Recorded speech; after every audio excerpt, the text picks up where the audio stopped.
రంగాపురం అనే ఊరిలోని వీరయ్య అనే మోతుబారి రైతు ఉండేవాడు. అతని దగ్గర లక్ష్మయ్య అనే అత్యాసపరుడు పనివాడుగా ఉండేవాడు.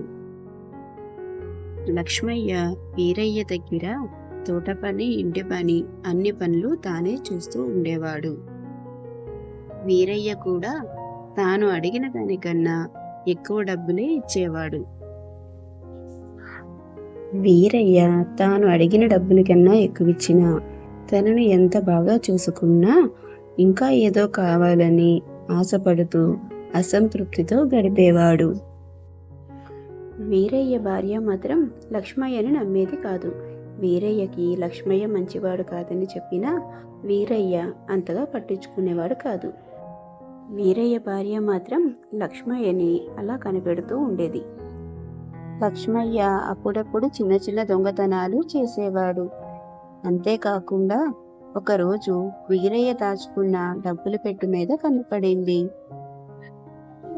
ఆ పెట్టె తాళాలు తీద్దామని తాను ప్రయత్నించినా రాలేదు.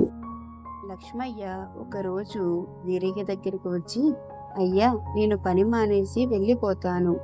నేను ఎంత నిజాయితీగా పని చేస్తున్నా నన్ను మీరు పూర్తిగా నమ్మడం లేదు అని అన్నాడు. ఇప్పుడు వీరయ్య లక్ష్మయ్యతోని, అదేంటి లక్ష్మయ్య, ఇక్కడ నీకు పూర్తి స్వేచ్ఛ ఉంది. ఏం కావాలంటే అది తీసుకోవచ్చు, ఎంత కావాలో అంత తినవచ్చు.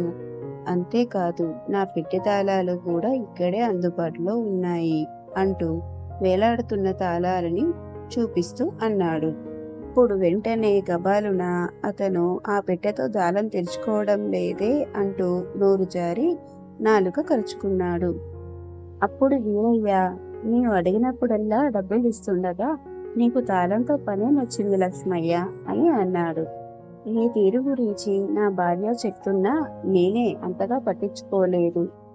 ఇక చాలు, నీకు రావాల్సిన డబ్బులు తీసుకొని వెంటనే వెళ్ళిపో అని అన్నాడు కోపంగా వీరయ్య. అప్పుడు లక్ష్మయ్య చేసిన పనికి పశ్చాత్తాపడుతూ ఇల్లు వదిలి వెళ్ళిపోయాడు.